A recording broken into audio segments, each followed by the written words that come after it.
What is going on, guys? Biden administration to send 1,500 of our troops to the southern border for support roles ahead of expected surge. So the migrant situation down there is absolutely nuts. If you haven't seen any of the clips of that, again, we have attached many over the last 6 months. It is absolutely nuts how many people are coming into the U.S. And apparently they're going to send some of our own troops down there to help. 1,500 isn't a huge number when in the grand scheme of things. But when you actually think about it, we actually sent, we've made a big deal out of, I think, 200 troops in Taiwan. So 1,500 at our own border is pretty crazy. It says the Biden administration is making plans to send an additional 1,500 active duty troops to the U.S.-Mexico border in anticipation of an influx of migrants when the Title 42 Health Public Authority expires next week. Sources familiar with the planning told CNN. The U.S. military has long provided support to the Department of Homeland Security on the border, and a surge of personnel to the area is not unprecedented. Currently, there is approximately 2,500 National Guard troops on the border. If you don't remember, if you followed my show way back, there was a rumor that we would actually send U.S. troops down to the border, and it was debated. People said it was crazy. In fact, we had a caller that said they were going to send U.S. troops down to the border, and at the time, there were none. And it was unheard of to actually send military, our U.S. military, and deploy them on U.S. military or on U.S. grounds. It was on in our country. Deploying the military is a big deal. And now, of course, that was during T-Man's reign, President Trump, and now President B, who criticized him, is doing the exact same thing. It says, as they've done before, the troops would serve administrative roles and not perform any law enforcement function. The sources said their assistance is intended to free up resources at the Department of Homeland Security so that the U.S. Customs and Border Protection can operate more freely in the field, the sources added. It says, at the request of DHS, DOD will provide a temporary increase of an additional 1,500 military personnel for 90 days to supplement CPB efforts at the border. These 1,500 military personnel will fill critical capability gaps such as ground-based detection and monitoring, data entry, and warehouse support until CBP can address these needs through contracted support. They will not be doing any law enforcement work, a U.S. official said in a statement. So they're basically saying they'll be sitting at a desk somewhere. It is kind of funny because he actually criticized T-Man a whole lot for sending U.S. troops down to the border, and now it's happening.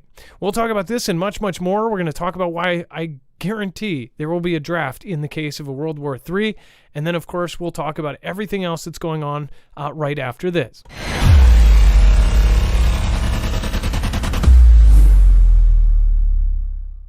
Nothing in this show should be considered legal, medical, or financial advice. The views of the callers can differ considerably and do not necessarily reflect my opinion, Dex's opinion, or anyone else who works with the show. You should always do your own research and consult with professionals. The internet is full of fake news, so please take everything with a grain of salt. If you have not already, it helps us out if you end up going through any of our affiliates, and it helps you out if you end up protecting yourself against cybercrime. NordVPN is one of the best and one of the easiest to use. If you do not have a virtual private network, it protects your IP address, which is your online identity, which actually connects to your real address and everything else. It also connects to you. If you know anything about how they are data logging and basically getting your profiles down, you can prevent that by having a VPN. Nord is, again, one of the easiest. Download it. It's like an on switch and off switch. All you have to do. Go to marfooglenews.com/VPN. Not only will you get a giant discount on this, but you will also be helping us. I appreciate your support, and I appreciate everyone that goes through any of our affiliates. Can't say thank you enough.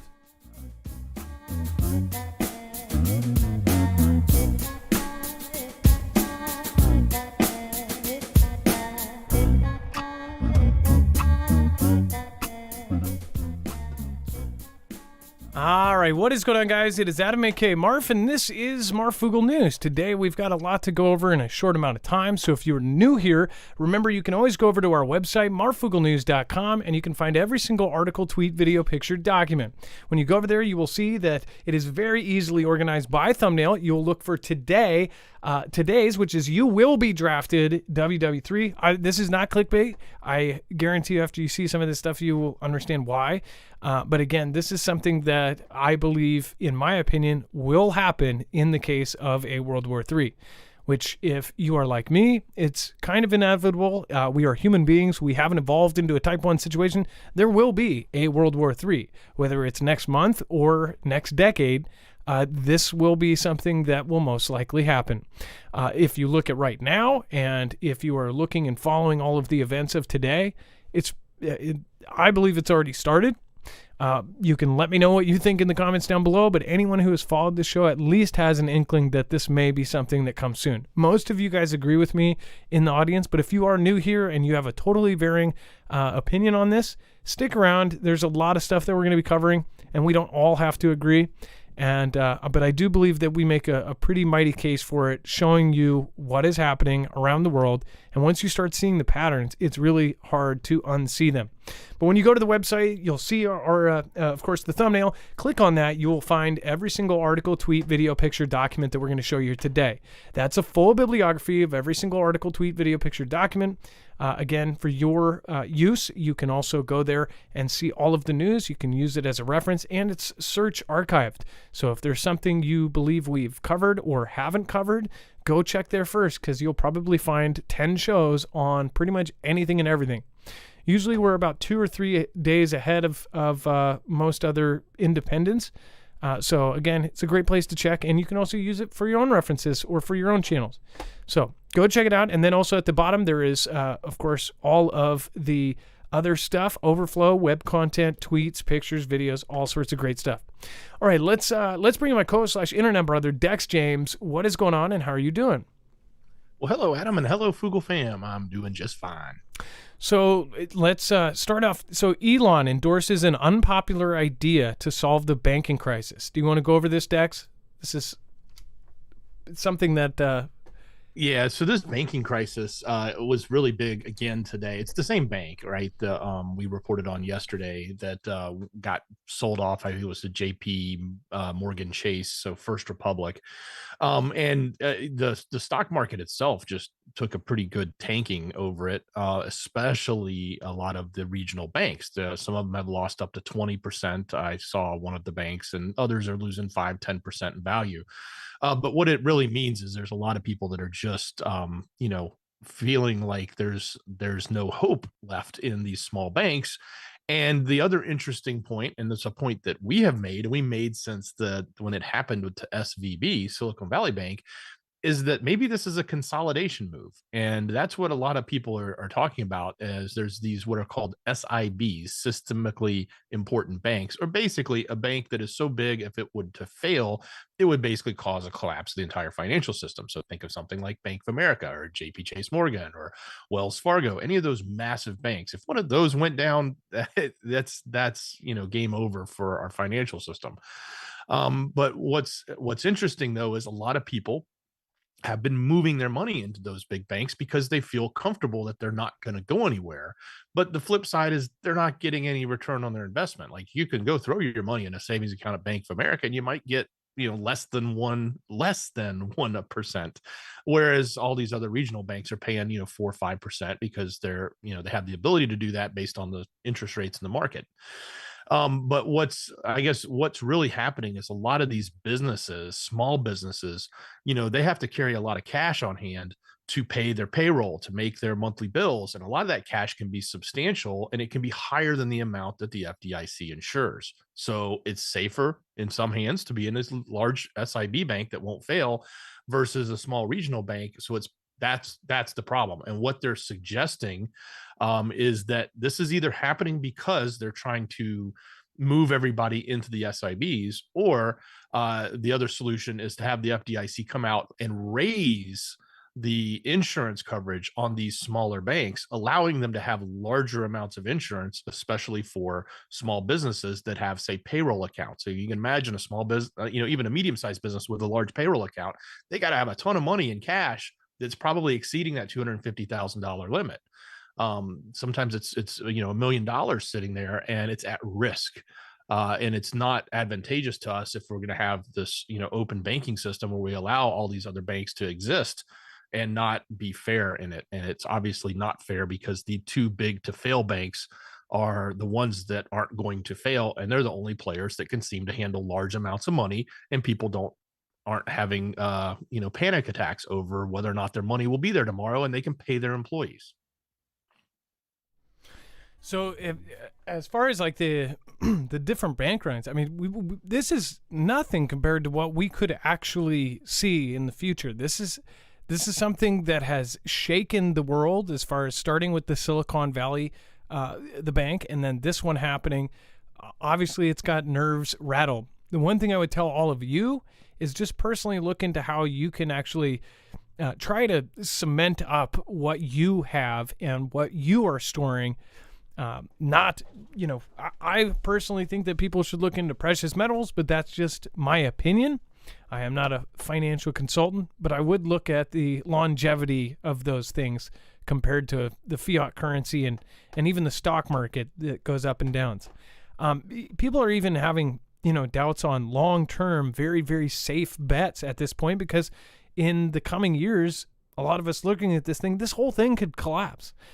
So some are even stocking up on just bartering, bartables, Bartables, is that a word? I think bartables is a word. Multiple Barts. That's plural for Bart. Don't have a cow, man. And then Buckingham Palace on lockdown after man arrested for throwing shoddy cartridges onto the grounds. This is such a weird thing as far as him. It's really weird. Personally, I think we're not getting the full story here because why? I mean, did he throw them on the ground or did he drop them? Did he have a homemade thing? Dex, this thing is just really odd. Now, I talked about this on the short earlier on news. They also exploded a bag. They have drones for this kind of stuff. They must have seen what was in it. Are they trying to not tell us that there was some sort of explosive there as well? Did he have a homemade shoddy in the bag? Like, what was going on? Yeah, thinking about shells being tossed on the ground or through the gate or however it was done, but it was there at the palace and done obviously in a way that caused them to react. For one thing, it's illegal to own firearms there, so people shouldn't have them. Well, they should here, and they probably should everywhere, but they shouldn't there because of the law. So that nobody's supposed to have that kind of stuff. So when they do, that's alarming. But number two, the thing is, there's this huge coronation about to take place. This is akin to, say, inauguration day and the planning, and the day before the planning, or the day before the big inauguration with our president. There's this mischief going on with shells being thrown on the ground and a mysterious bag and other things, and those types of security issues are a big deal. Now, this stuff could have happened any other day in the year, and it may not even been in the news. It might have just been in regional news over there. But given the fact that the coronation is about to happen, given the fact that there's so much going on from a security standpoint right now, and it's also a prime time. If somebody was to act out, now's the time. It's going to, something would be happening during this type of event. That's why they're spending so much on security for King Charles's coronation day. So anyway, that's kind of why it's interesting to some extent. On the other hand, you're kind of like, is this really news? But if something goes down on coronation day, and there's a lot of leaders there, there's a lot of people there, it's a big event. This could be the foreshadowing to that. Well, look at Shinzo Abe. Shinzo Abe was taken out by a homemade shoddy. And also there, they were not supposed to have weapons. That's why it was a homemade shoddy. Was this a message to the king, or was this a message to everyone there saying, this is what's going to happen to you or something? To have specifically shotgun shells, like that's weird. To also have this bag, and why after the drone or whatever went in, they have to have a SWAT team drone go in there. Otherwise, who would have blown it up, right? If it was a guy in a suit, they would have taken a stick or something. I don't know. Maybe they didn't open it. Normally, I believe the drone goes in. It has arms, so it can open a bag. It can look inside, or it has technology to look inside of it, X-ray, whatever it is. And then if it is something, they do a controlled explosion and they blow it up. This is so weird. This isn't on Coronation Day. This is before. So is this a message throwing those shells? We know that Shinzo Abe was taken out from behind from a guy with a homemade shotty. That was the most recent humongous assassination. And then, of course, the newest prime minister, the new prime minister that replaced Shinzo Abe, had a threat on their life. There's been threats to a ton of different leaders around the world lately. But this one, something doesn't sit right about this. And who knows? This could be the Fantastic Freddy that they say, oh, well, this person was related with this group and this and this group. And whoever ends up, they'll say, oh, they were obsessed with a plot that it insisted that King Charles was, involved in all these other things, right? They'll put out the manifesto and it will be some crazy thing and they'll say, oh, he thought that the King Charles did this. Meanwhile, many of us know which things he's actually involved in. So was this somebody who was sending a message? What was this? We'll see though, but it's definitely something to kind of question and throw out the hypotheticals out there, because tomorrow, on the Coronation Day, we'll see. And then, let's see here. And then we have, so I did not know this. I don't watch any of these, but early this morning I saw this clip of Seth Meyers saying he stands in solidarity with the WGA, the Writers Guild of America. And I'm like, wait a second. Apparently there's not going to be Colbert, late night Seth Meyers. There's not going to be Jimmy Fallon. And I know it's getting better as we go. But apparently there's no SNL, right? Which nobody's going to notice. And I guess my point is, I didn't think anybody would even notice this is going on. I personally don't watch SNL anymore because SNL is crap now. All of the late night shows are completely political, and they're just the mouthpiece for propaganda. But now they're all going to be shut down. Apparently the Writers Guild is doing a strike, and it's the first one in 15 years. The last one, I believe, was 2008. And during that time, all of these, they actually had a really long strike. So this might be something very, very long. So the TV shows that it affects are a ton of shows are not going to be writing, especially a lot of the live shows. Anything that is pumped out on the daily basis, those are not going to be around if their writers are involved in the Writers Guild. So all of these hosts are actually basically shut down. I do want to ask you guys, do you guys watch late night anymore since it has become hyper politicized? I mean, Jimmy Fallon, I can think of. Seth Meyers, I know, does pieces nightly. Colbert, all of them, essentially. I don't think there's one that doesn't do it. They are literally a one-sided, super politicized show. Do any of you actually watch late night? Or do you watch SNL now that they've essentially taken all of the humor out of the show? Dex, go ahead. What about everyone's favorite, Kimmel? Jeez. I forgot. Yeah, I'd love to forget that one. Look, wouldn't it be funny if this strike actually causes late night to sort of have to reset because they realize nobody watches, and they actually come out and change the overall formatting of how late night works? That would be an interesting outcome to this. No, I think late night gets their money from the Ganda. Like, they are pushing specific Ganda. And it's not because I'm on the opposite side of the Ganda they're pushing. I mean, they have honestly taken a strict side. These writers, maybe it's because these writers, and I'm not even rooting for these guys. Usually I root for the strikes of pretty much everything, because if they're asking for better, more reasonable pay, go ahead. And who knows what these guys are already getting paid. If you're writing for a show like this, I guess it's all perspective, right? But they're like, well, that guy gets paid $4 million a year. I only get paid $2 million a year. And we're all sitting here making a minimum wage. It's like, screw you guys. But I'm normally on the side of asking for more pay or a raise through strikes like this, especially when it's unionized. Like, this is something that obviously everybody's not feeling happy about. But in this thing, all of these writers have become this arm of Ganda. in my opinion at least, and they've all just pushed these heavily, and they've written in jokes about all of these big corporations and companies. They're the people that write these jokes that help push all of the different ganda that goes out. So it's funny because I don't know anybody that watches these anymore at all. Do you guys? How many of you do? And if you do, which ones do you watch? Which ones do you still like? Most, Fallon was the closest thing I could watch. I could function watching Fallon every once in a while, but Kimmel I could not stand.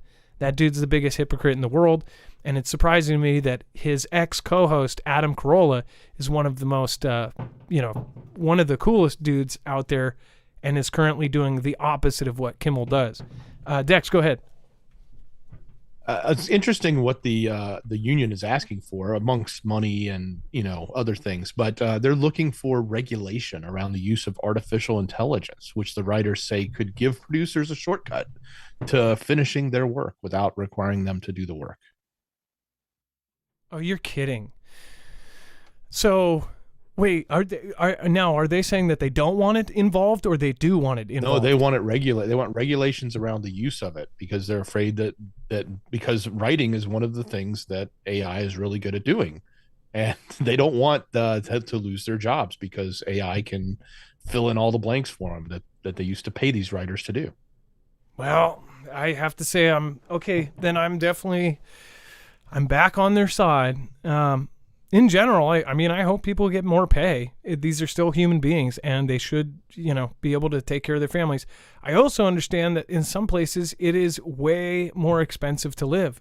So even if you are getting paid what some other person in some other state, a wage that is a lot, it's not a lot when you live in a state that is insanely overpriced and everything is expensive. I live in Washington. It's horrible. In Seattle, everything is expensive.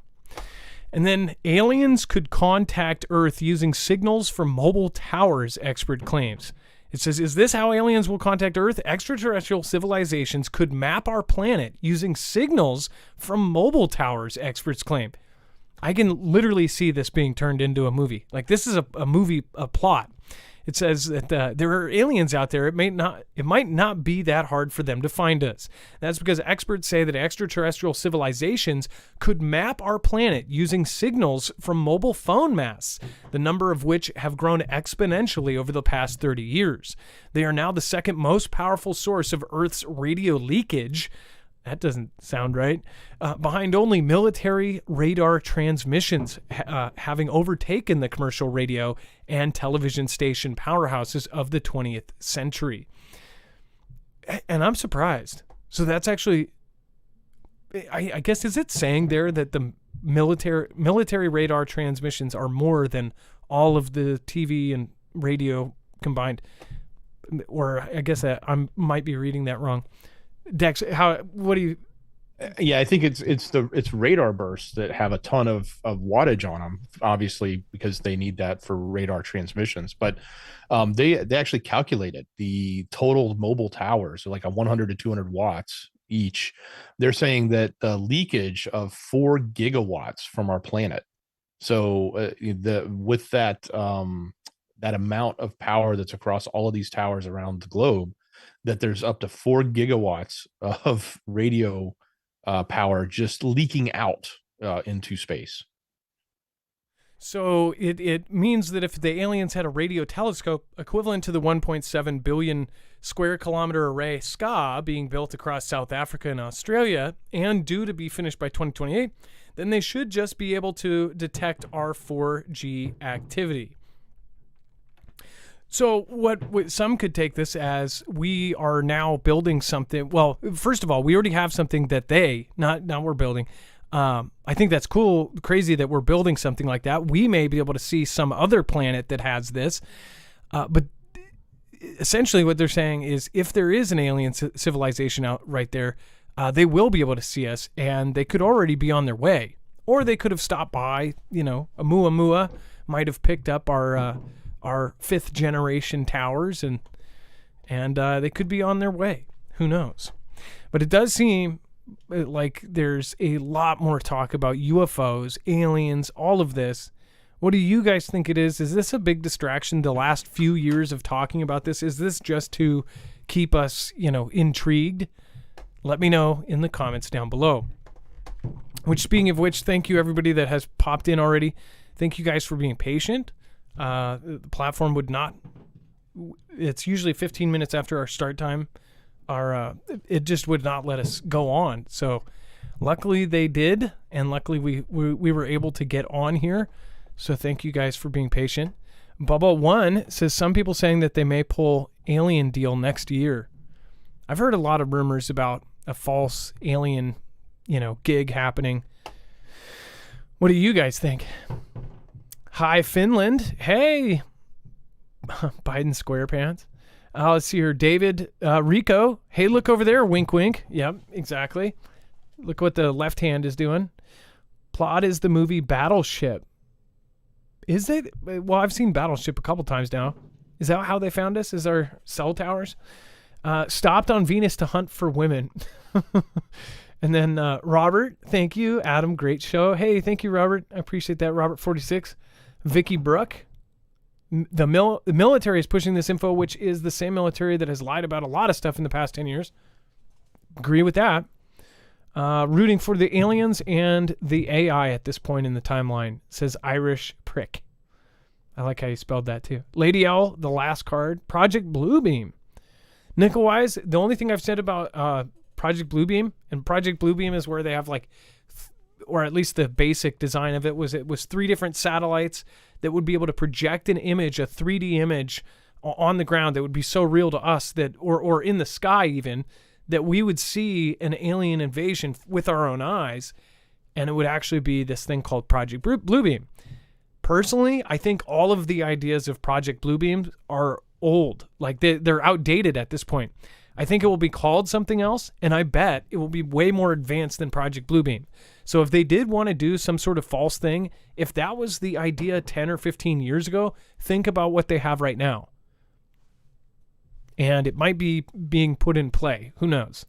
But yeah, the Bluebeam stuff, it's like that was with our grasp on technology 10, 15 years ago, and a lot has changed in those times. We saw, Dex, what was it? Was it Saudi Arabia that did that projection of the planets in the sky? Do you remember that? They put up a huge net. Yeah, it was either them or UAE. But yes, I remember that. It was a huge, invisible movie screen, if you want to call it that. They were able to project into it, and everybody freaked out because they thought this was a giant planet in the sky. And if you don't know about this, search it, DuckDuckGo it, which I don't know if there's even a search engine you can go to now, because apparently DuckDuckGo is not great.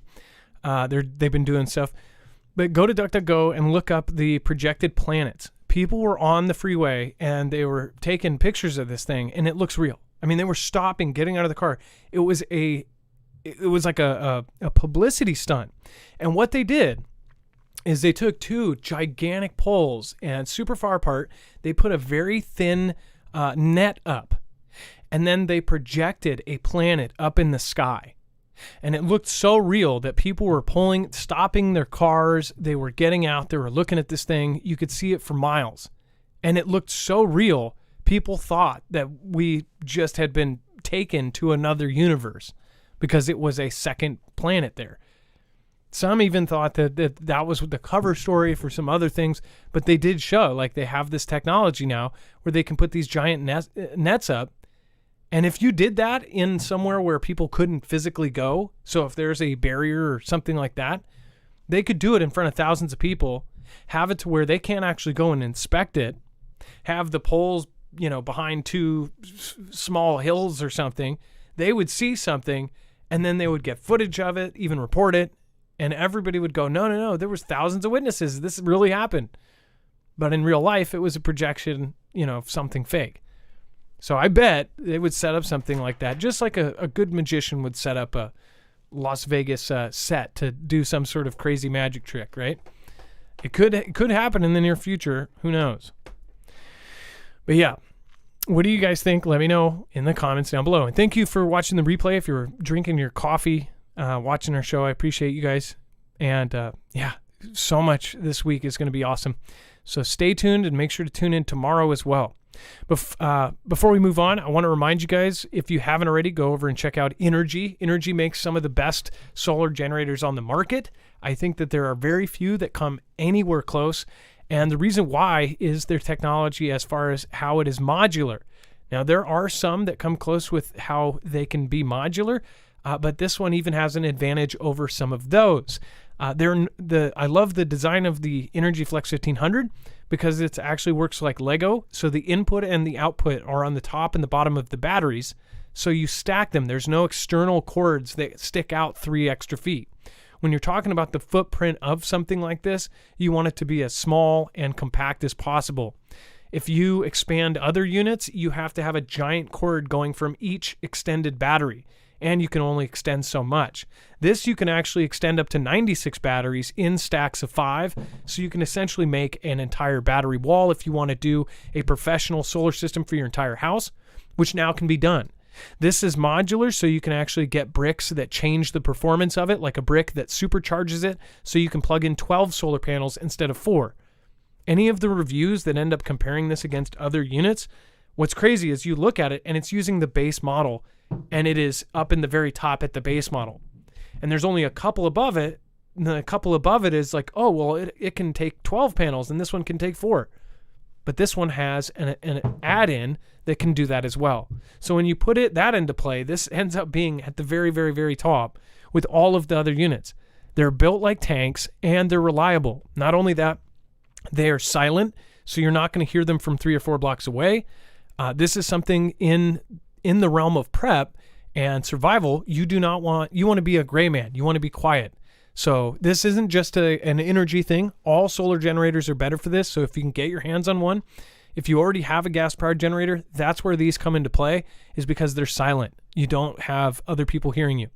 But these things are awesome. Make sure to go check them out. I have the Flex 1500. I also have the X2. That's their all built-in one, and that's kind of that's a little bit different because it's the iron phosphate. That's the phosphate technology. That essentially has a much longer charge time. So it is built in. You can't expand this one, but you can dual link it. So you can actually get 2 of these units, and that's mostly, that would actually be enough for most people. Even one of these is probably enough for most people. This again is a all built-in one. Basically, you have everything right there, and you can plug solar panels into it. You can charge it from your wall, and it's a UPS system right off the bat. That's uninterrupted power supply. So if you plug your fridge into this and then plug this into the wall, when you lose power, it will automatically click over to this. And you can, of course, use that for any example. You will get a special discount through our code, and you'll be helping our independent channel. We are independent. We're on our own. We don't have a multi-channel network. We don't have any backup. We have you guys. So go over to marfooglenews.com/energy, INERGY, and thank you guys for doing so. You're paying less than what you would if you just went and got this, but you're also helping us at the same time. So I think it's a win-win for everybody as well. So, all right. And then Army expects to miss its recruiting goal again this year. So I actually had Dex pull up some of the numbers on this, and what's crazy, this is why I believe that we will have a draft. And if you look at our Gen Z kids, it's quite obvious that we don't have the best generation for military fighters. And also, I've been researching outside of this of what all of the generals are saying. What are all the generals saying about this whole generation? They're saying the exact same things, that these kids are built different. The kids right now that are stuck on their phone, that grew up in the social media age, that were raised by tablets and phones, they are much, much different from the kids of even right before. I mean, my generation even. But again, I know that my generation didn't have it as tough as the generation before.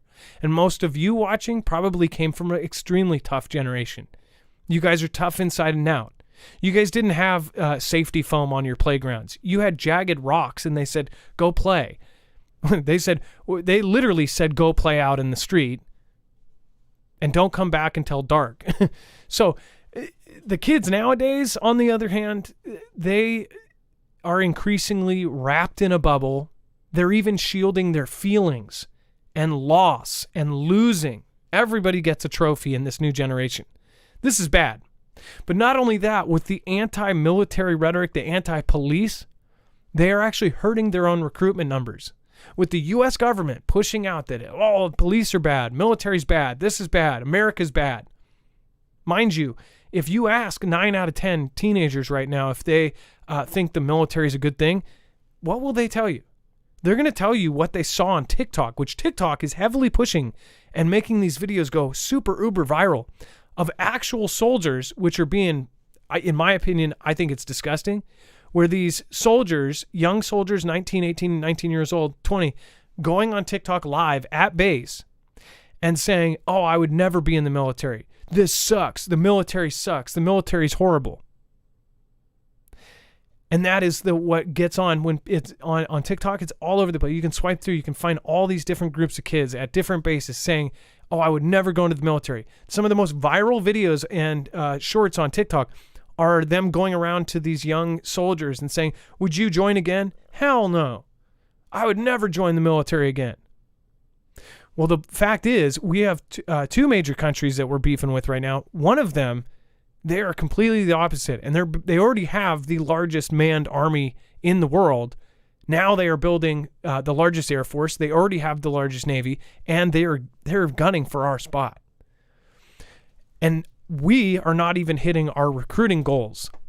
And of course, most of you guys probably could already see that. But there's some additional numbers that go into this. Essentially, we're not bringing that many people in. It's a usual 4-year cycle, and even the officers that do stay in and make a career out of the military, they're just not hitting the numbers. So, and by the way, when they do the draft, if they do the draft, because it's a if about World War III, when World War III happens, and I think it's an eventuality, there will be a draft, and that draft is going to pull the kids in that are glued to their phones. So, Dex, do you want to? What did you find? So, I had you pull up some of the numbers from the different branches. Do you have those in front of you, or should I pull them out? Yeah. And what's interesting, and just a couple points I'll add, and then I'll go through some of these numbers that we researched. But the Army is the one that seems to have the most trouble. Now they also have the largest number. Like they're trying to recruit 65,000. They don't make their number. They missed it last year. They missed it. They're now saying they're going to miss it this year. But like the Navy, their 2023 goal is 37,700 ballpark. The Marines goal is about 28,600 ish, or at least that was their 2022 goal, and they actually met it. They were the ones that did meet their goal last year. The Air Force we've already covered, or the Army we've already covered. The Air Force is around 26,877. And I want to say they did 700 less than that last year. So they actually met their goal or came close to their goal last year. So the Army's the one that seems to be having the most trouble. But here's what's so interesting. Even if you put all those numbers together, I think the National Guard is like 12,000 is their goal. And there's other numbers that go into here. We couldn't find them all. I know there's other divisions, other subsections that have their own numbers. But basically, you're dealing with 136,667 ballparkish, or 140,000, maybe a little more, 150,000 if you want to call it that, a year that they're trying to recruit. The other interesting stat that came out of this was, and the average, I guess, is 4 years is deployment, not deployment, but enlistment. But the other interesting stat that came out that we found was that there was a report coming back. I want to say it was from the Navy, Marine Corps. But basically, he was saying there's 32.8 million Americans, part of Gen Z, that would fit the correct age. But when you actually look at qualifying them and the ones that are even interested in service, it's only about 400,000. So that number of 32.8 million people dwindles down to 400,000. And then they have to try to recruit from that 400,000 to meet their numbers. And that doesn't, that 400,000 doesn't mean there's 400,000 people that are wanting to sign up. They just fit the qualifications and might have an interest in potentially looking at the military service. So yeah, this, we are struggling. That's why we've been paying so much money in bonuses to try to get people to sign up. Of course, there's been a lot of, as you mentioned earlier, there's a lot of things going on, with our generation, but also things politically around, why you would or wouldn't want to join. So a lot of those things are sort of adding up, and the writing's been on the wall that we've not been doing a really good job or been able to grow at least and meet the numbers, the recruitment numbers that they're trying to maintain. Now, the real question is, will these numbers even support us?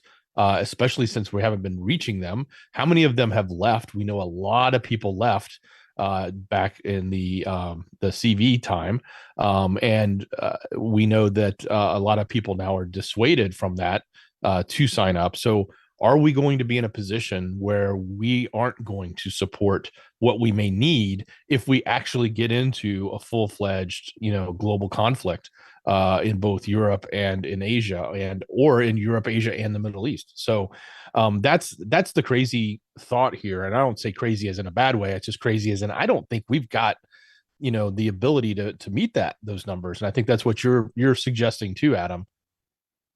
Well, not only that, when you look at the generals, I ended up looking at it. About 5 or 6 generals are saying about how they're making suggestions on how we can do a better job of getting more and more people. They're actually considering of adding things in like marijuana use. Actually, I do understand the one. So right now, as it is, they even go by like haircuts and things. They're about to change that. So you may be able to join if you have long hair, and if you don't want to cut it off, they won't make you. This is a consideration. They're also considering folks that have had marijuana charges and things like this. Now, I can see that they can't smoke once they get into the military, but they can have some sort of prior with marijuana. As far as they're talking about changing all sorts of things and opening it up, but they're also suggesting that they go to where it's not easy to recruit. As is, it is very clear. They go to the Midwest. They go to some of these very patriotic states, and they heavily grab from the same pools. They also make it a family thing. So if the grandpa was a military man, the dad was a military man, this one, they ask inside the family. They say, hey, can we get you to try to get somebody from inside the family into the military? I mean, many of you have met somebody who's military 3rd, 4th, 5th generation. That happens all the time. But they also go, they tried to recruit me in high school. They would go, they go to certain types of kids. They go to certain places to grab them. They're saying to open it up to women. Now, if you look a couple years ago, we covered. They are trying to push it in. During CV, in fact, they were randomly part of that huge bill. They wanted women to be added to the draft. Now, you don't do that unless you're thinking of how in the future, when this happens, that we're going to have a problem with numbers. They're not only saying right now as if, and that's what's so funny. Everybody wants to debate about whether men and women, this and that.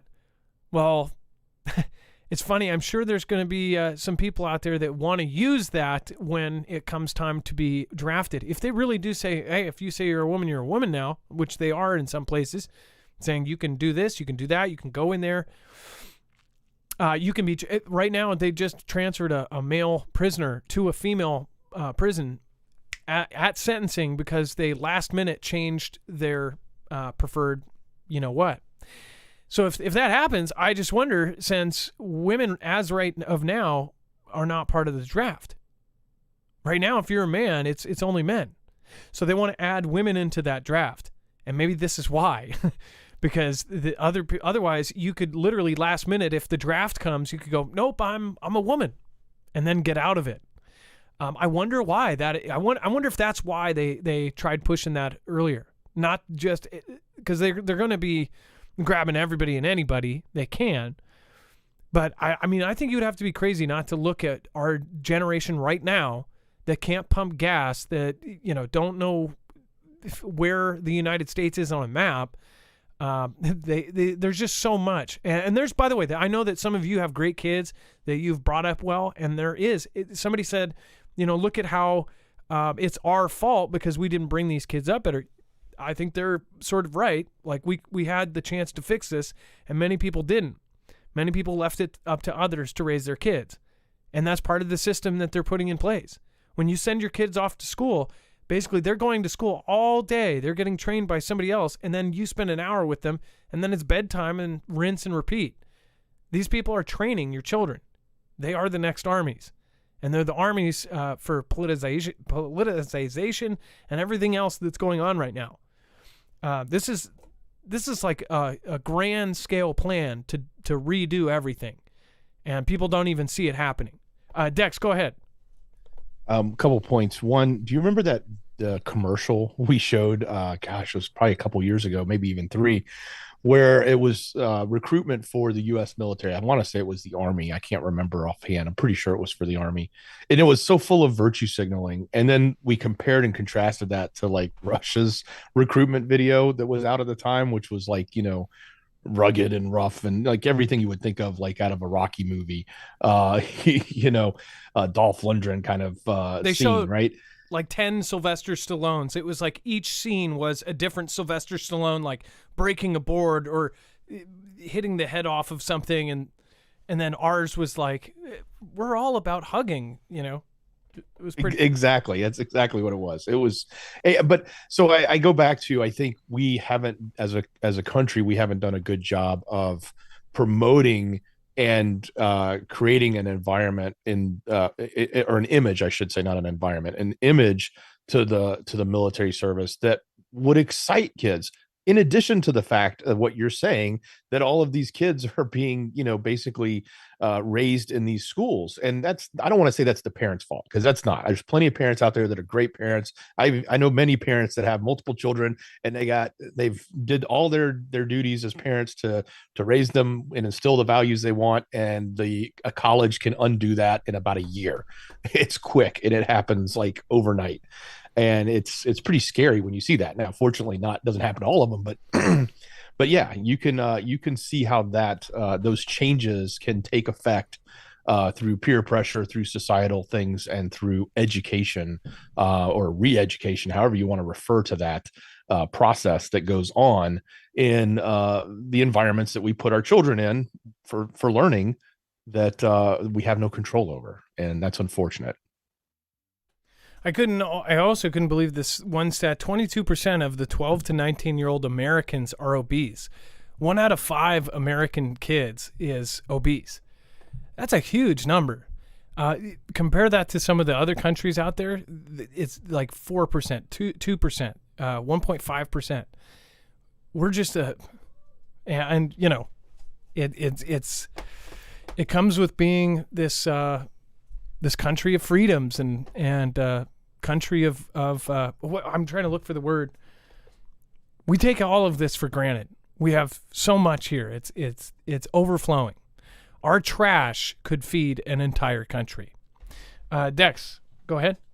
Oh, yeah, certainly. I agree. We do consume a lot and we supersize everything. But I would say, and I've seen this from people I've talked to from other countries, that when they come here, they don't necessarily eat more, but they eat the same thing, but they get fat. And it's because of the way we treat our food. There's something about it. There's even people I know, because my family's got a lot of gluten issues, and they're in all sorts of forms and stuff. People with gluten issues can eat, foods with gluten in them in Europe, but they can't do it in America because it makes them sick. It's like really weird, like what goes on in our food here.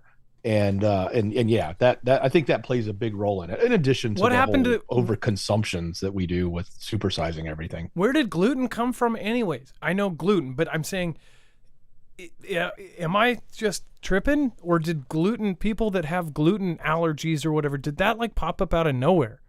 Has that always been a thing, Dex? Like, do you remember did you remember their gluten-free food when you were a kid? No, I don't remember that, but gluten has always been there. It's part of wheat. It's natural. It's there, but there's something weird about our gluten, or there's something different, I should say, about our gluten. Like I said, there are people that can eat. I'm not talking about celiac. If you're that, you're extreme, and you can't even get near it, right? But yeah, people that have gluten insensitivities, they can go to Italy and eat pasta, but if they eat pasta here in America, they get sick, and it's weird. It's not weird. It's purposeful. It's different. It's probably is purposeful. Yeah. Well, wouldn't surprise me. If you think about it, how did men's sperm count go down 50% in 50 years? It's modern day production of the food. It's what they're putting. I think it's what they're putting in the food. I think it's the chemicals and the different pesticides and whatever else that goes into manufacturing the most product for the smallest amount of money. They want to do that bottom line where they figure out a way in the lab so that they can pump out more. I mean, look at that. That number is insane to me. Out of all the time humans have been around, 50% drop in sperm counts in the last 50 years. That seems somebody is pulling strings somewhere. And then you see all of the people that are in charge saying, well, if we do a really good job, we could reduce how many people are on this earth. It's like, and culturally, either folks are basically on their own, voluntarily making it so where they can't have kids ever again, or basically choosing a situation where they cannot reproduce, or they are possibly taking something that will kill their ability to reproduce. It's insane. Something has to be going on. It just seems to me that there's just all sorts of craziness. And then the U.S. Navy is putting its submarines on rare public display in a message to Russia's growing undersea force. So they have been popping up all over the place, and it's rare because every time they pop up, even for a minute, then they are outed. Then the adversaries know exactly where they are. This is something that happened a lot in the Cold War days, and it is happening again as now. Dex, do you want to give your opinion? I gave my opinion over on the Marfoogle News short, which you can go find over on Marfoogle News right now.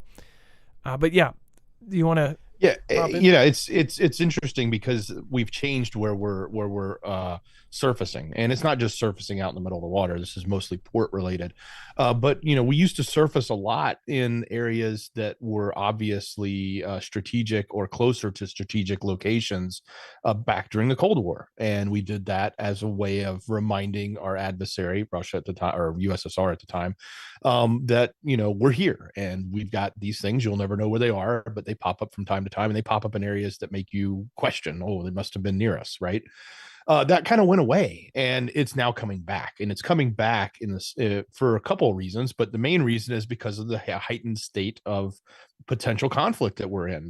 We're now back to that same level, if not greater. I think many have said they think that they feel we're at a greater level of potential blows, so to speak, with Russia, with nukes, than we were back then. And these are the types of actions that you start looking at, and you add up to the bigger picture that says, okay, things have shifted dramatically.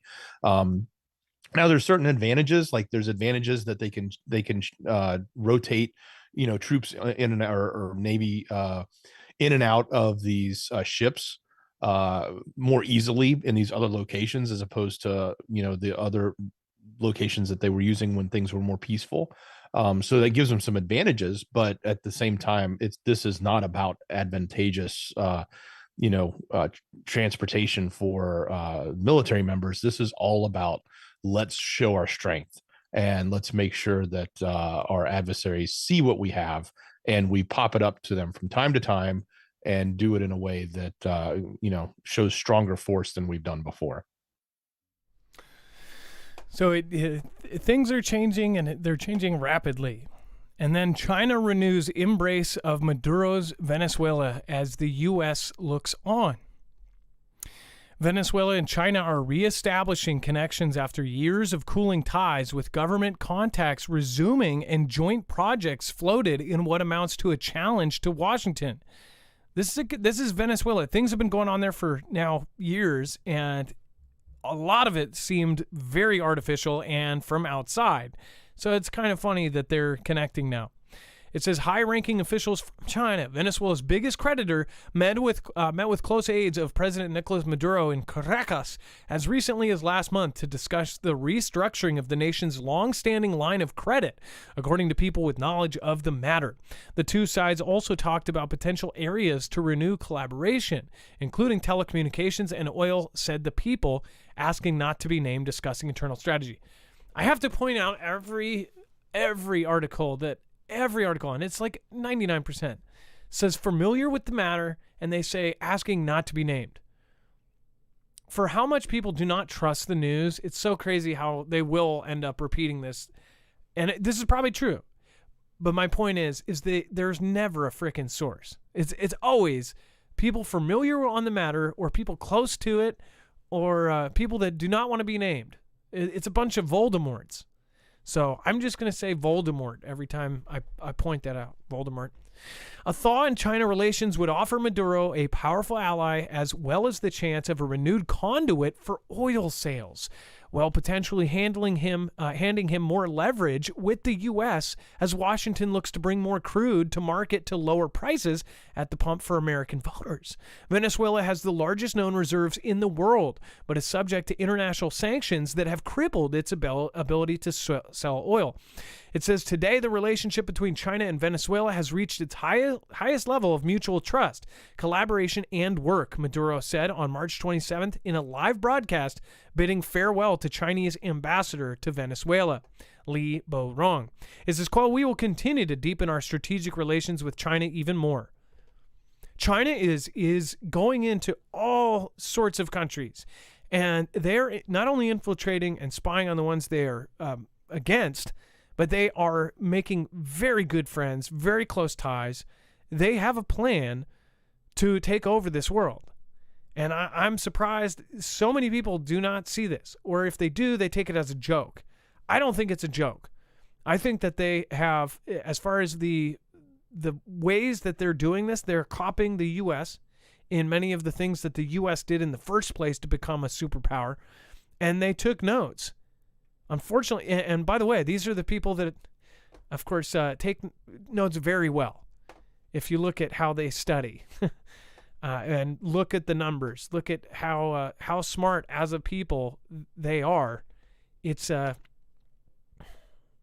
if they do copy our kind of path to success, and they do it ruthlessly with no bureaucracy or no red lines or red tape to cut, they could do it relatively fast. And that's what I think we're seeing.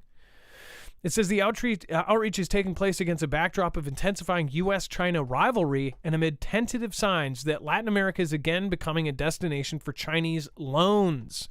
Increasingly, Beijing's sway across the region. Brazilian President Luiz Inácio Lula da Silva's meeting with President Xi Jinping last month underscored the mutual interest between China and Latin America's biggest economy.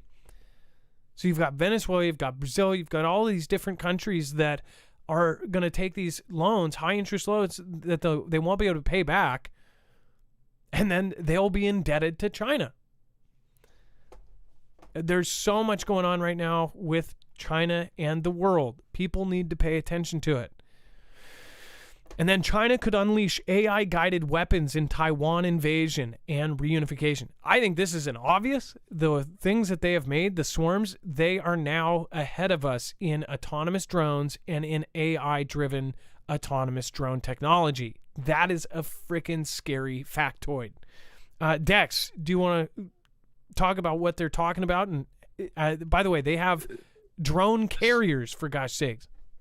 Yeah, so this is really interesting. So they're taking something that you would think is rather unintelligent, and that is mortars or shells. And we hear about shelling all the time. And you know, I'm going to oversimplify it, and I'm sure the people in the military are going to eat me up and say you're so wrong, Dex. But you know, it's basically like a giant grenade launcher. This is it's a small munition, but it's big. It's got a ton of shrapnel. It blows everywhere, and it's usually lobbed or shot, you know, in an arcing way. It's, you know, don't get me wrong. We probably have some really badass type equipment that can shoot it in long distances. I know that stuff exists, but they're looking at how do you take the simple technology of, you know, shelling and artillery, as you would think of it, and be able to course correct it, be able to make it more accurate. And the problem they had was all of the calculations needed to do that required a lot of technical, it was basically a technical challenge they couldn't overcome, but they've applied AI to it. And by applying AI to that, they were able to solve a lot of the problems that they had. And they were able to start making, or at least in their initial tests, creating mortars that they could achieve, you know, precision within centimeters. Okay. And usually mortars, you don't have that kind of precision. It's just get it in the general area. You know, if you miss, move it over a little bit more, et cetera. Right. And And so now they're talking about getting and being able to course correct mid-flight with the mortars. So, and obviously other things like laser guiding and other factors will play into this, but this is the type of advanced technology that they're taking something that's sort of traditional, tried and true, old, not necessarily really precision, and turning it into something that's much more precision. And it's also, by the way, that stuff's pretty cheap. I mean, making, shells is a lot cheaper than making, Raytheon style missiles that are very, very expensive and cost hundreds of thousands of dollars each. Right. So, this is something that, that's what they're talking about, the value of this when they start to take the newest technology and apply it to existing platforms such as artillery. And they're talking about, this could be available relatively quickly because they've gotten through a lot of these testing phases of it and proven it out. So this could be something that they put in place in production and in use, like they say, for an invasion for Taiwan. So they're bringing new technologies and new function to everything.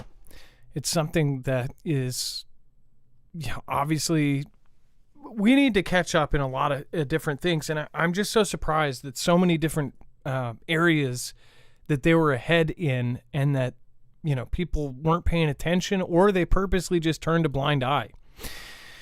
And then before we talk about the first time since it invaded UKR, Russia is expected to start buying Chinese yuan again to replenish its foreign reserves.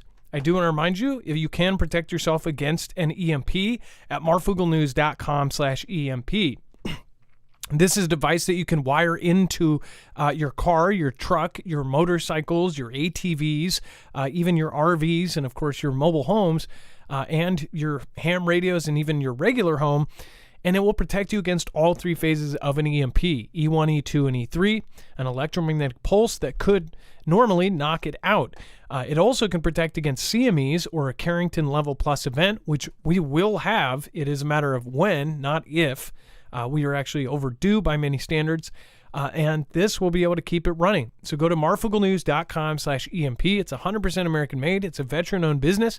And again, it will help support us and get you a huge $50 discount on each device. So that does stack on top of any sale they're doing. So make sure to go over now. marfuglenews.com/EMP. They also have the new, the EMP Micro.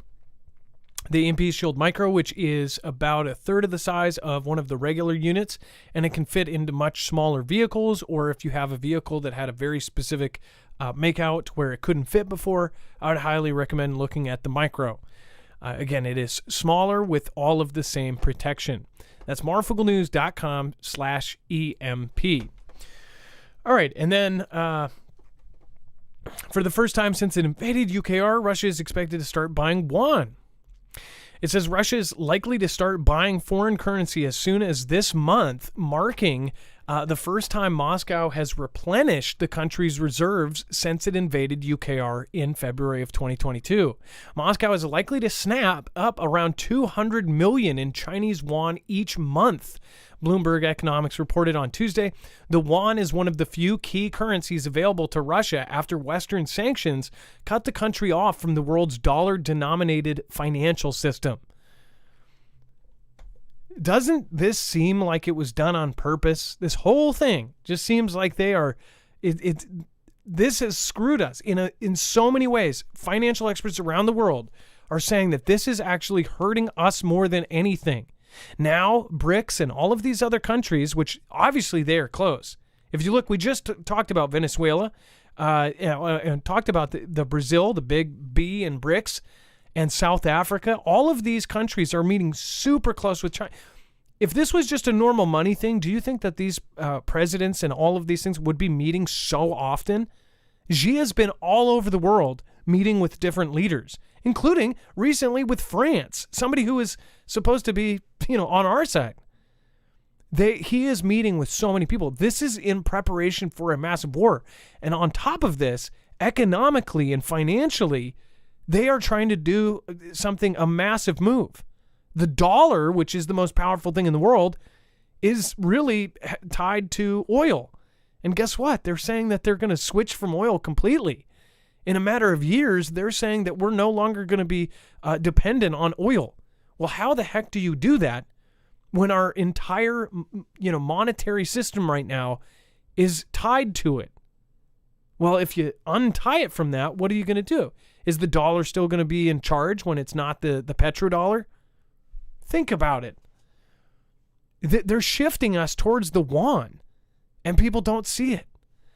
And they're not shifting us yet because, right, all of this has to happen. But it's all happening. Look at this. All of these other countries, because of these sanctions, because of everything that's happening, that is being done by an administration that obviously many people saw that there was some shady stuff involved, even to have everybody who is in power right now to be in power. It seems like this is so big. This is big. Russia stopped buying foreign currency in late January 2022 due to market volatility shortly before it invaded UKR. After its invasion of UKR, Russia was hit with sweeping Western sanctions, and it suspended its currency intervention program. By June, a U.S.-backed global task force had blocked over $300 billion worth of assets held by Russia's central bank. Russia's resumed its currency intervention program again in January 2023, starting with the yuan. Russia's impending purchase of the Chinese currency would mark a reversal of its yuan sales from the reserves to cover its budget deficit, which would hit $29 billion in the first quarter of 2023. The country has been cutting yuan sales since February, per Bloomberg Economics. It says, quote, the volumes of FX purchases will be small initially, but highly symbolic, as they will show that the country, instead of eating through reserves, is building them. So, there's so many shady things going on in so many different places. It's hard to keep track of. All right, before we move on, I want to, and Dex, I want to get your opinion on this. I do want to pop in and say thank you to the multiple people that just did super chats. I appreciate you guys. Thank you, Carol. Thank you, Kingdoms of Erden. Know your value in the Lord. Well, thank you. I appreciate that. I want to reach out and say thank you again to Renee Alera. Thank you so much for your support. Nickel-wise, thank you as well. Stephen McMahon, EOD Vet, NJM, Be Real Beast, Abide, and Zenwen. Thank you. And then, of course, over on DLive, Philbilly, Stony McBlaze-a-lot, Board Troll, Kimbria, and Cognitable. Thank you for the lemons and the support over on DLive. It's Dex, as far as the buildup of the Chinese yuan, it just seems, there's so much more regarding China and their currency and them coming out with, BRICS and all of this other stuff. It seems like this is all kind of purposeful. Well, yeah, and they've obviously spent all their yuan probably buying military equipment from China, even though they say they didn't, and China says they're not doing it. But obviously they have been lower, and we reported this a few days ago. They were getting really low in their foreign currency, and they needed to top up, and it's probably because they're having to spend the foreign currency because they can't spend, they don't have access to SWIFT, they can't do conversions, they can't sell USD or buy things with USD. So but this does also point back to that whole thing that we've been talking about, and you already mentioned, which is the de-dollarization and countries using other forms of currency besides the USD as their monetary means of transaction. So, if and do you think, how many youngins do you think are keeping track of this? There's a lot of big moves being made, and many are just completely unaware of it. And then massive shockwave from Russian strike may have been a rocket storage facility detonating. The massive explosion and ensuing shock wave have been seen from the UKR city of Pavlograd in Dnipropetrovsk Oblast was most likely the result of a giant secondary detonation, what seems to have been hit. It says, although not confirmed as of yet, was a plant used to be for missile fuel and other highly volatile explosive applications. The facility has been cause of great concern for locals in the past. UKR claims that it downed 15 of 18 Russian cruise missiles launched by the Tu-95 MS Bear H strategic bombers, but 3 missiles apparently evaded air defenses. Videos posted on social media after the Russian barrage show explosions and their aftermath brightly lighting up the night sky. If you remember yesterday, we covered how they said that they knocked out every single thing that headed their way. It's very similar. I don't know if you've also been following all of the stuff that's been going on with Israel. Earlier today, it was reported over the last 24 or 48 hours, there's been so many different strikes back and forth. And what's crazy is if you see the stuff that's going towards they have the defense systems, and you see them coming this way, and they just pop, pop, pop, pop, pop, pop. And they have, obviously, the defense systems to just blow them up in midair, and a lot of them don't hit. As on the other side, in Gaza, they do. And I kind of wonder if the UKR has these like super advanced defense systems, if they really are knocking out all of these out of the sky. But like I said yesterday, if they say, oh, okay, well, we sent 14 and all of them were shut down and only 1 made it, maybe they know that however many can be shot down. And if we send this many, they can only shoot so many per minute or show, something like that. Maybe they'll go, oh, well, we'll do 5 extras and they won't be able to hit it. So maybe the previous days were tests on, how many they could knock out all at once. And then they would just send more than that. So they would guaranteed hit their target. Because out of all the ones that were taken down, obviously they hit a big target if that's true. It says that the UKR said a residential area and an industrial complex were hit, while Russians claimed the UKR supplies for its looming counteroffensive were targeted. Which the big counteroffensive, they keep talking about this, they're going to do something massive. At least that's what is rumored, right? They're digging 50-mile trenches for this counteroffensive. So something big is going down. Regardless of what is really happening, it seems pretty clear that there's going to be some sort of big event. As far as this big explosion, it was huge. It looked like a small nuke. So that's funny. The guy's name is the D Bag. Let's see here. Let me get this. So check this out. I don't know how well this is going to show up here. Let's see if...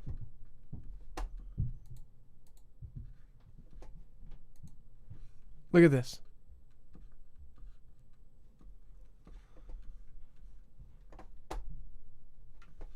Let me unmute it here. This might be loud.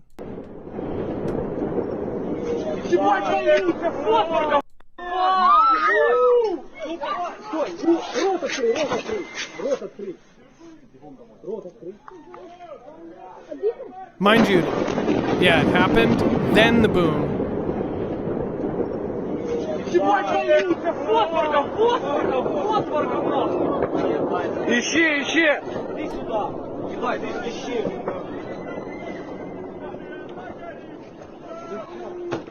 Much later. I mean, it first went whoosh, and then afterwards. So is that? Look at that. Watch this. Boom. That was before the boom. That's this. Something's off about this. And I can only imagine Russia hasn't used any of its modern day big stuff. They've used their missiles, their knock out a city block thing. They have not used their big stuff. Do we really think that Russia is going to go silently into the night? I don't think so. I mean, we're talking. Our world is changing right now in front of our eyes. This is big. You can only say that so many times before it loses its value, but people really need to take this to heart. Like we're heading into some bad times, and people really need to be realists about it and really start getting prepared, have a plan. because this is not looking good. They think, oh, it's somewhere else. It's always going to be in somebody else's backyard. Dex, go ahead. Yeah, so that explosion that happened in Ukraine is I guess they're saying it's a double, right? But we only heard one in that video, and maybe it's because we don't have the full context. Who knows, that they probably turned it on after the first sound, and then was like, what's going on over here, and then we see the rest of that. But it makes you question, like, what was it? Of course they're saying it was a rocket storage facility. We don't know, like, we won't know, like, we'll question whether it was some different type of munition used by Russia, or was it just that they got a lucky hit on rocket storage facility, and it had a large secondary explosion that was very, very impressive as far as that scene. I mean, that obviously, if you saw that on the horizon, that's pretty big. Yeah, it was giant. And then let's see here. And then Russia is building defenses deep inside of its own territory, fearing a sweeping UK air counterattack. The one thing is you do see from both sides, they're confirming they're doing a massive defensive thing here. It makes me wonder if in the near future NATO is going to be involved, and this is a defensive thing set up for not just UKR, but for some sort of massive conflict. It says that Russia is building defenses hundreds of miles away from its borders with UKR, fearing a counteroffensive so sweeping it could push into Russian territory, according to British intelligence.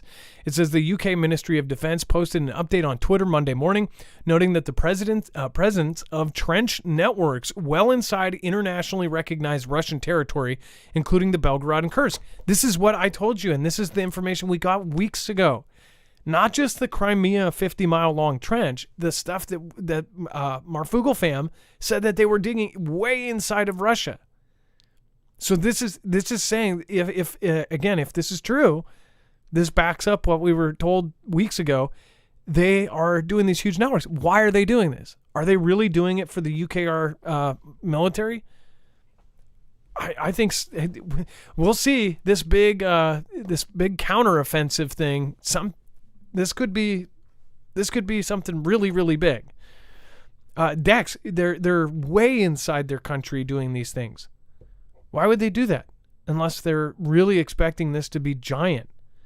Well, yeah, they're expecting action. It's on one hand, it's like the right thing to do to make sure you've got your defensive lines in a way to protect yourself, but only if you think there's a valid threat, right? They went into this saying, hey, we're going to steamroll in. This is going to be a short, quick thing.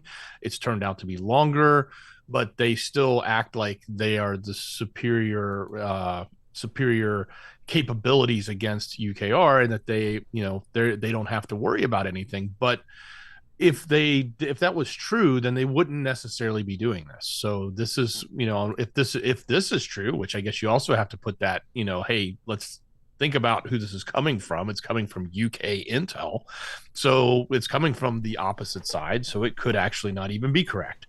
They could be just putting this out there to make us think that Vlad is worried. So he's putting trenches hundreds of miles inside his own country and setting up defense lines inside of his own country because he thinks something is going to happen. But if it is true, let's just go ahead and, sprinkle the salt. But let's just say if it is true, then yes, that would only be happening if he thought there was a real valid reason. I mean, we don't have, our forces don't have defensive lines across our southern border right now. Well, there's a reason why we don't do that. We're not expecting an invasion, although some would say we probably should for other reasons. But you know what I mean? It's like, we wouldn't do that unless we thought there was a real reason. So if this is truly happening, then it shows that they have either intel or a strong belief that what is coming from the West is going to come into their land.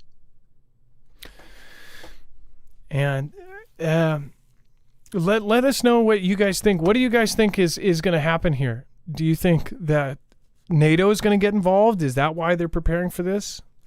What do you think in chat? I'll read some of the answers here.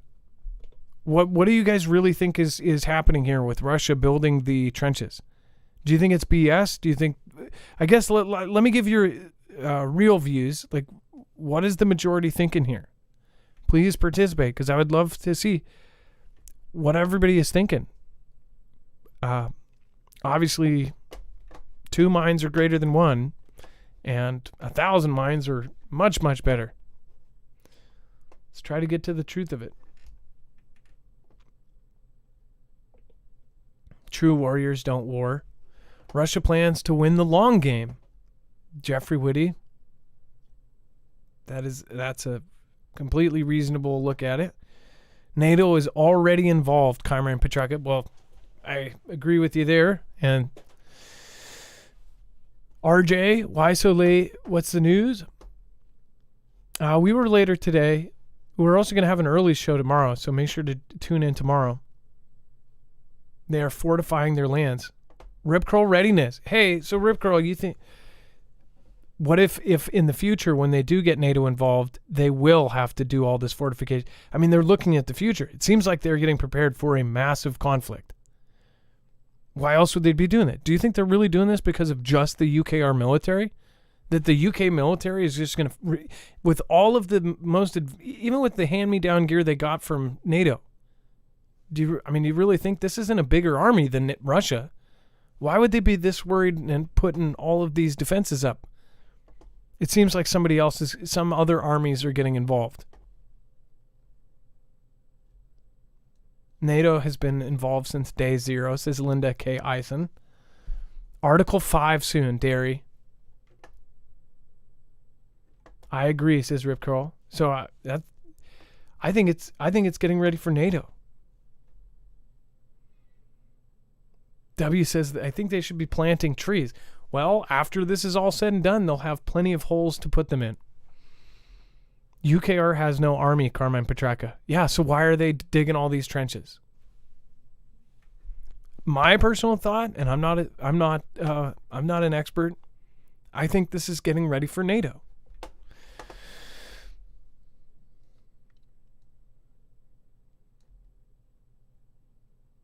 They're definitely anticipating other countries getting involved, in my opinion. That was Parayusa. Yeah, I think they do too. I was hoping everybody would be like, no, it's just because they want to have fun.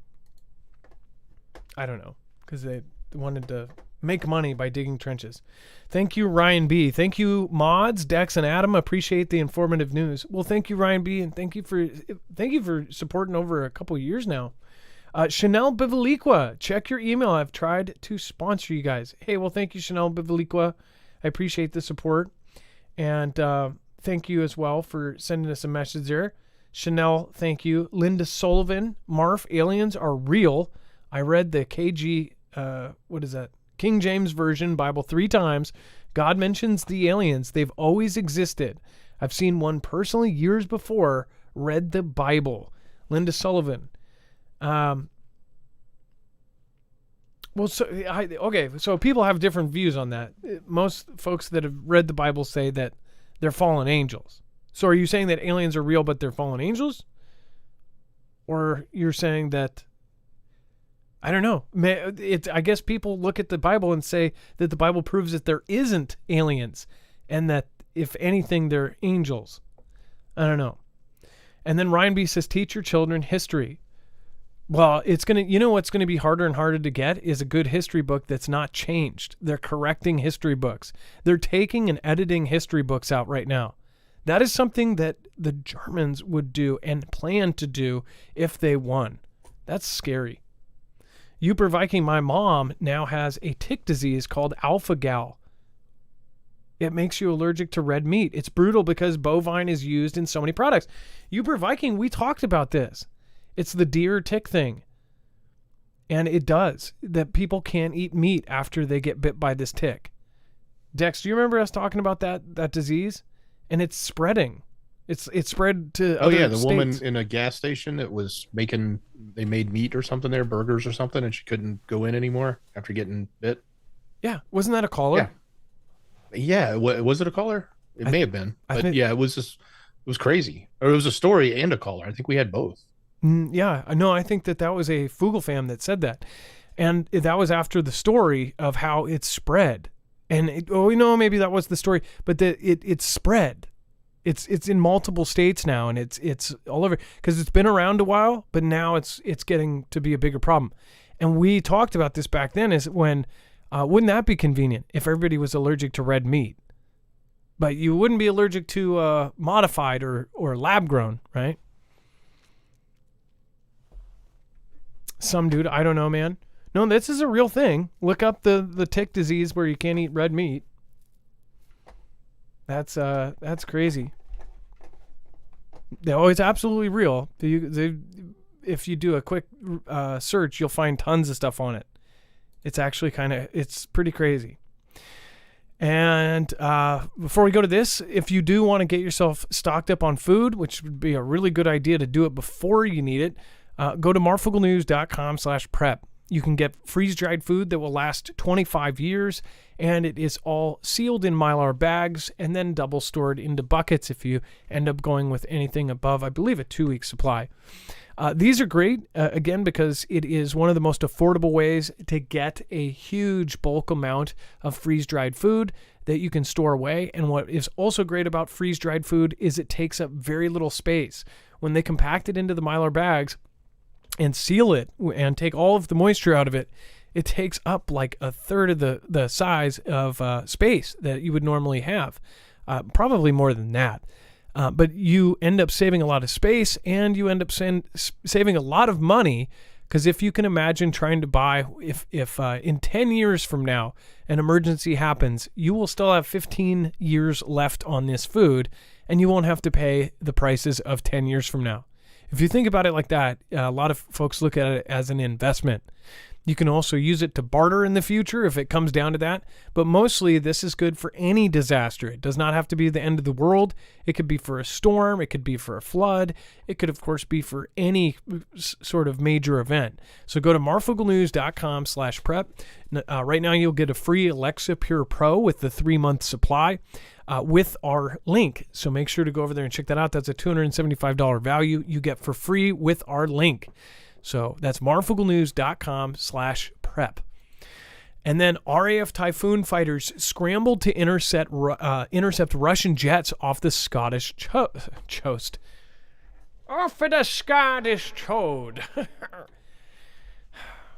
The Royal Air Force Typhoon fighters stationed in Scotland have been dispatched to intercept a Russian military plane that was operating close to UK airspace. The plane was identified. Man, I worked like 9.5 hours today, but not nearly enough to talk this stupid. Dispatched to intercept a Russian military plane that was operating close to UK airspace. The plane was identified as a Tu-142 Maritime Patrol aircraft, also known as a Bear F by NATO. It approached from the northeast and flew in international airspace over the Norwegian Sea and North Atlantic Oceans on Sunday. In reaction, jets were sent from Royal Air Force Lossiemouth to intercept the Russian planes. Norwegian F-35A fighter jets were also launched to monitor the Russian threat as part of NATO's response. However, it did not enter UK's sovereign airspace at any point during the incident. So one thing we've noticed is that we have covered, we used to cover these on a weekly basis in specific areas. We're covering way more of these intrusions, and many more of these scrambles are being covered, and they're being covered in many more areas, as far as many more countries. I have covered probably 1,000 of these Alaska chase-offs where they get close to Alaska, or certain places that they're always chasing them away from. But again, we have been getting way more of these chase-off events happening in diverse places. And then UKR rejects Western fear that Putin would use nuclear weapons to keep Crimea. So I kind of talked about this a little bit earlier. Mainly, they're kind of saying like, ha ha ha, I can't, you're not going to do anything. They're basically challenging Russia to use a tactical nuke. Or at least that's how many countries and leaders would take it. Dex, do you want to talk about how they talk about red lines and how they're BS on this? Certainly. And, it's interesting because we have talked about these red lines because we've covered each one of them in the past. And when I'm talking red lines, I'm talking about Vlad and the statements that he makes about, if you do this, we may use tactical. If anything happens to a territory that's part of our country, we may use, we will use tactical, et cetera. And he's put out numerous and it's not just him, it's also his government and his mouthpieces that like to say a lot of these things, but they all put it out there, and they've done it over and over again. And it was funny because we would talk about it as like, well, that's a red line. Is it really good? What happens when he crosses it? Or they cross it? Well, they crossed it. Did he do anything? No. So he's got this repeated history in this current conflict of laying out a whole bunch of red lines. I can think of probably at least 4 or 5 that we've covered that have been crossed and nothing happened. He didn't do anything. So I guess what we're hearing now is coming from the words of someone in UKR in this interview. They were saying, hey, we're not buying the red line. Like, he has said that if we, try to take Crimea, that he's going to use tacticals against us. That would be a red line. Well, okay, we don't buy it. We're going to go in there and see what happens. That's what they're saying. They're not listening to his rhetoric. And I guess it's interesting. It'll be interesting to see if they actually can get in there. We've been like, again, we're talking about this offensive month after month after month, and nothing's really happened. There's been a few things here and there, but it's not like they've really made any major headway. Although they keep saying it'll be this month, and then this month it'll be next month. So we'll have to see. But if they actually get into Crimea, I think the real question is, what's he going to do? Is anything actually going to happen? Or is this really going to be the red line that he upholds? Because he hasn't upheld all the others. No, he hasn't. And if you look at this from the outside, he's been kind of full of it. He said many things, but I would say don't underestimate your enemy. And I would also say that at some point it might not be crying wolf. Russia has not used Su-57 and Su-75 superplanes in the war against UKR. Dex, this is exactly what I was talking to you about before the show. They have not used any of their super advanced stuff. They have sent in all of the garbage. They sent in conscripts, which I believe if they do have a higher number of people on their side that perished, it would be the conscripts because they sent them on the front line. I think they were trying to grab people off the street, untrained people, then basically use them to do as much damage as possible without touching their supremely trained guys, these guys that have spent years training and doing all sorts of different things because they're saving them for the big conflict. And this kind of adds into where you sit with they're making these defenses inside of Russia. Do you think that they're really worried about UKR just completely invading their country and winning? If you know how much more powerful they are, how their manpower is bigger, they must be doing that because they're expecting UKR to have help. And I'm not talking about gear because they have the same gear and gear they haven't even used yet. They have advanced gear. They have advanced defense systems. They're not as good as the U.S., but again, the U.S. is the only country that has some of this stuff. Even our allies don't have all of the very top stuff. They only have some of it. But they essentially say that they have not, the Air Force of the Armed Forces of UKR has not recorded the use of the Su-57 and Su-75 aircraft by Russians on the territory of UKR. They have a Su-57 plane, which they showed at exhibitions. There is also an Su-75 plane, the first one with 2 engines, and the second with 1. It says these are such super planes, as they already call them there, of the 6th generation more than once. Their media wrote that they had already shown something on the front, that they had thrown bombs and rockets somewhere. The Air Force of UKR has not recorded the use of these aircraft in air aggression against UKR. It says, according to INHAT, it says it cannot be ruled out that the Russians used them remotely for the air defense of UKR occupiers' aircraft are just marks on the radar. It says at the same time, the spokesperson of the Air Force noted that the Russian Federation has enough other aircraft, the Su-30SM, 35, 34, and 25, and helicopters, the Ka-52, which are most often used on the front line. This is Russian aircraft, which is quite superior to the UKR in terms of technologies and numbers. So they have things that could just smash them. Think logically. Why aren't they using it if they can just smash them? The Ganda from the other side says, well, it's because they don't want to have them shot down, because they will be shot down immediately, right? I don't know if I believe that.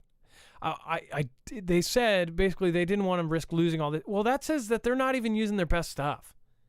That's like, oh, well, I'll send in my crappy fighter. Like if they're boxing, like, grab the guy off the bench. I think he could beat this guy up.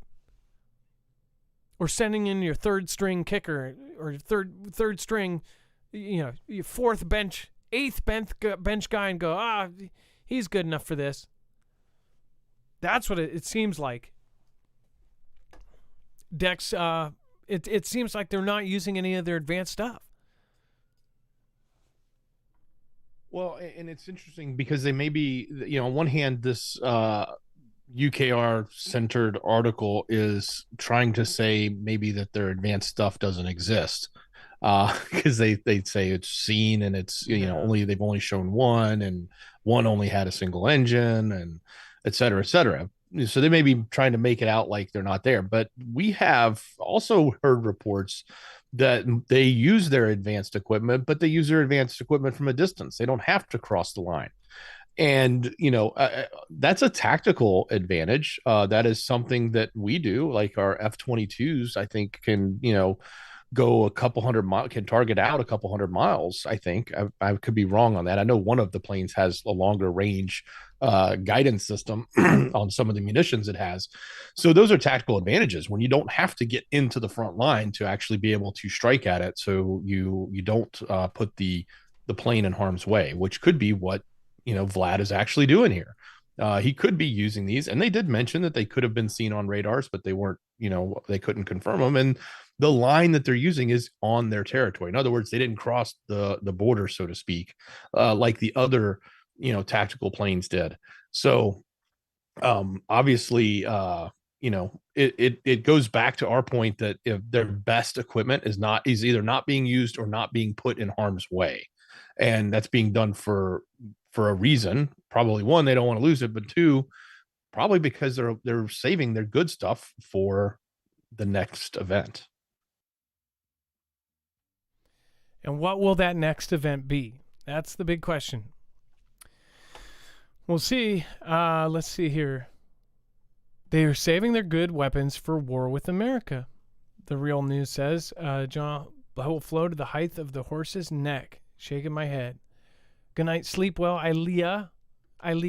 Good night. Thank you. Thank you, Rip. Thank you for being here. Sasha Lamora. Thank you. And Bobby Sue Fry. Thank you. All right. And it looks like, Ilea, are you sick? Everybody is getting sick right now. I'm sorry. Okay.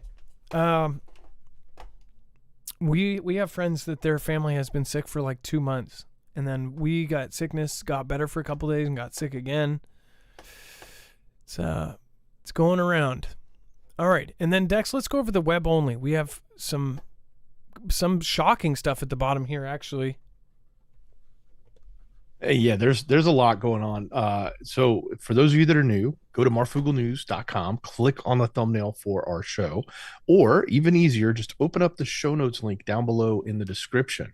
That'll take you right here to the page with all the content that we just covered and we commented on.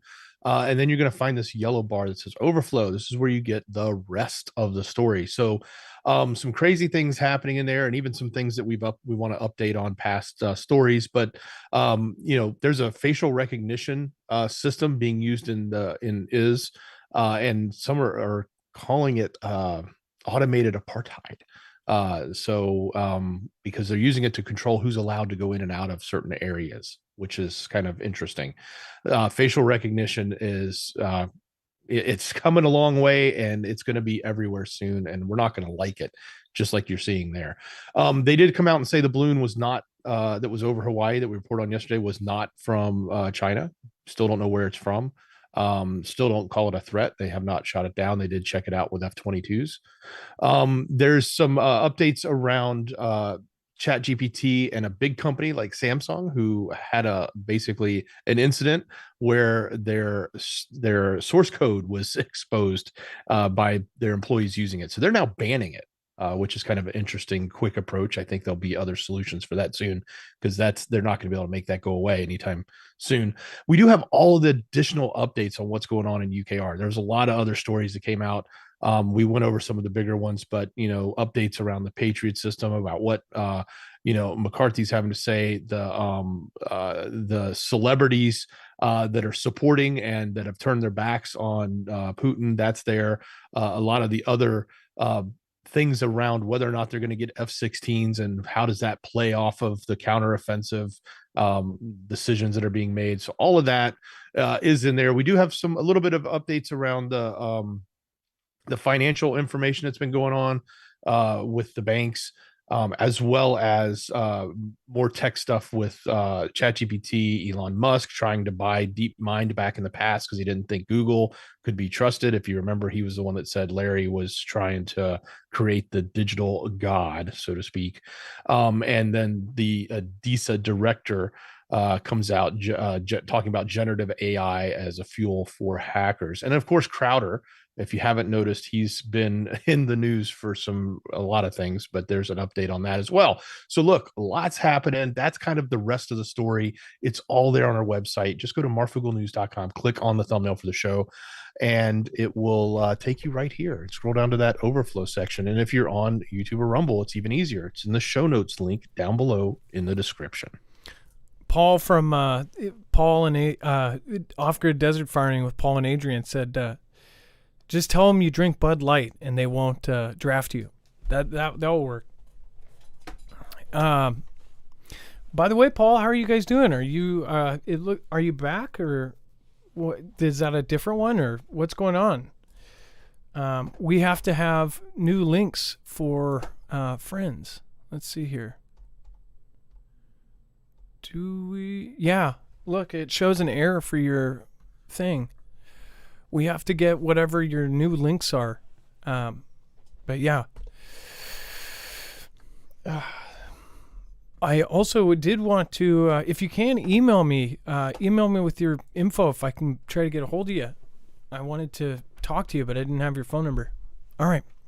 And then Chanel, I will try to find your email there. Thank you. And then All Day, Everyday Preparedness, also a great channel. You guys got to check them out. Alaska Prepper, great channel. Tons of great channels over on marfooglenews.com/friends.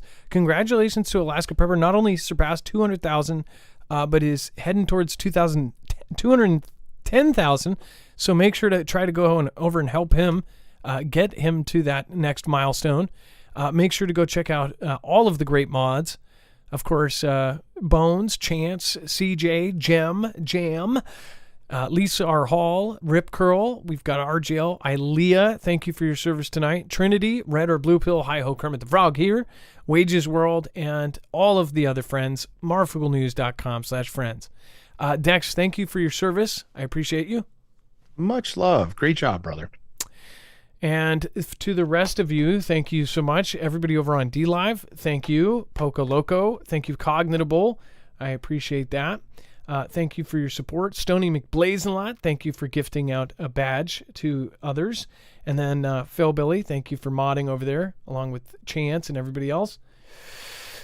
And thanks to all of the replay watchers. If you're watching the replay and you've gotten this far, say Tilly Willy in the comments and show me you got that far. We'll see how many people get that far. Tilly Willy. Maybe I should pick something less weird. Type less weird additionally. And if you do Tilly Willy, then I know that you just waited until I told you Tilly Willy and you didn't actually go to the end and type in less weird. All right, Woman of Wonder, thank you again for the super thanks on the replay. Dan Shannon, thank you. Heath Spear, VB Lisa, Kelly Z3PZ3D, thank you. And thank you, everybody else. It's now time for the shoutro. Everybody, be safe, be prepared, and Marf out. It's time for the shoutro. It's not an outro. It's not a shout out. It's a shoutro.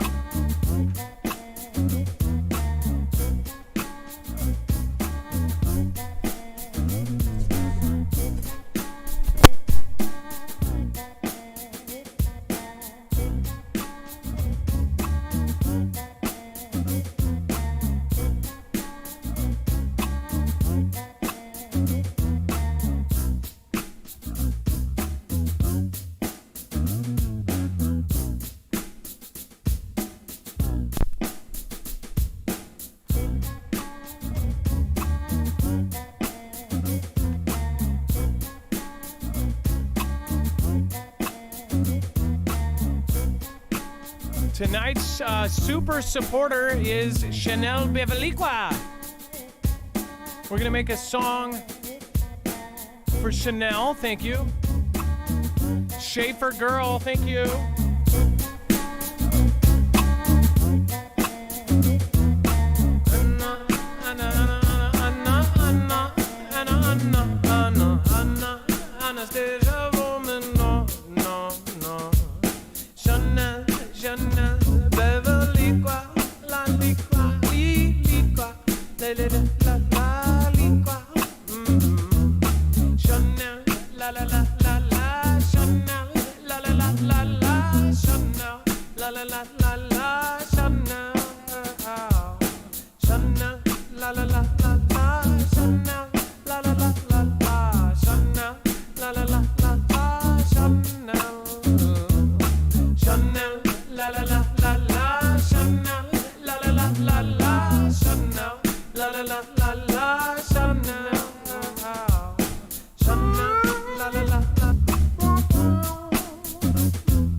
With a little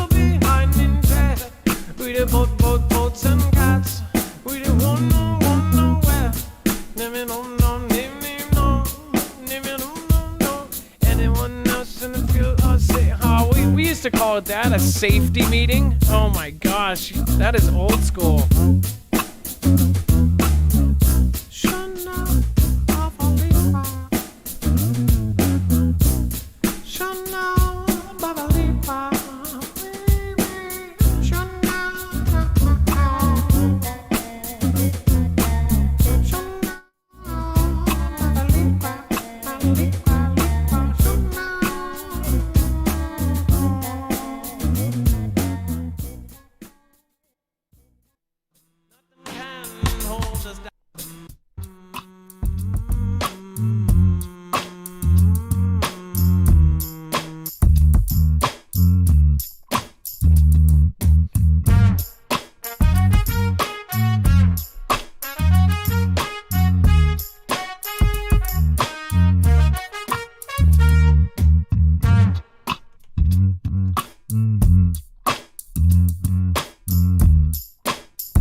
penalty for speeding.